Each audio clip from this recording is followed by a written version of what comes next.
So, sino ang papalit kay Ping Lacson bilang chairman ng Senate Blue Ribbon Committee?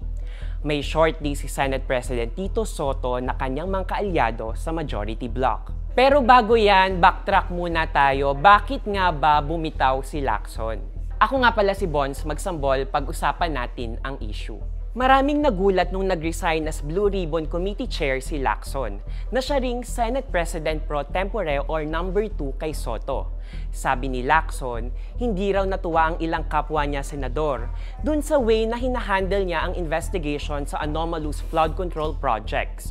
Paano kasi? It was under Lacson nung may mga pinangalan ng senador ang mga resource person na allegedly tumanggap ng kickback. Yun ay sina Senators Chis Escudero, Jinggoy Estrada at Joel Villanueva.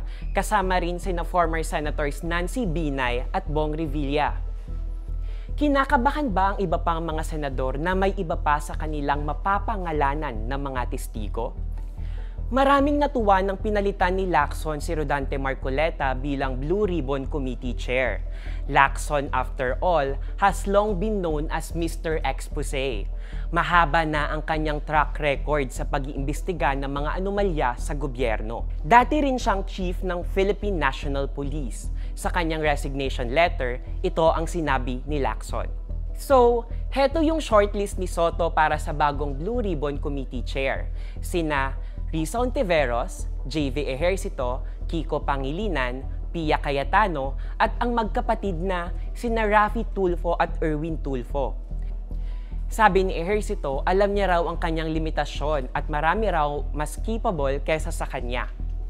Tumanggi na rin si Raffy Tulfo dahil daw ayaw niyang mawala ng focus sa kanyang mga advocacy. Ganito rin ang idinahila ni Pangilinan. Apela niya, sana raw i-reconsider ni Lacson ang kanyang resignation. Top contender sana si Ontiveros kasi successful ang naging investigasyon ng committee niya noong 19th Congress. Yung kina Alice Guo, Apollo Quiboloy, mga Pogo at yung kulto ni Senyor Aguila sa Surigao del Sur. Wala pang pahayag so far si Ontiveros tungkol sa offer ni Soto. Si Pia Cayetano naman, naging chair na siya ng Blue Ribbon Panel noong 19th Congress. She briefly led the panel when then Senator Francis Tolentino resigned from the position. Sabi naman ni Cayetano, ipinagdadasal niya raw kung ano ang magiging desisyon niya.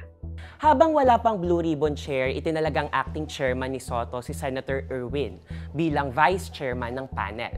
Bagamat tinanggap ni Erwin ang pansamantalang chairmanship ng Blue Ribbon, umaasa siya na makakahanap na rin ng permanenteng leader ang panel. Sabi ni Soto, ang importante raw sa ngayon ay masiguro na running ang Blue Ribbon Panel. Dagdag niya, he's not discounting the 5 senators he earlier named. So, mukhang may negosyasyon pa na nagaganap para tanggapin ang offer niya para sa chairmanship ng Blue Ribbon. Bakit nga ba tila iniiwasan ng mga senador ang Blue Ribbon Committee? Napaka-powerful na pwesto nito kung tutuusin. Ang sagot ay yung nangyari kay Lacson. Dahil sa posibilidad na madawit ang mga kabaro mo sa investigasyon, sa halip na kakampi ay nagiging kaaway mo sila. For more on this issue, download the Rappler app.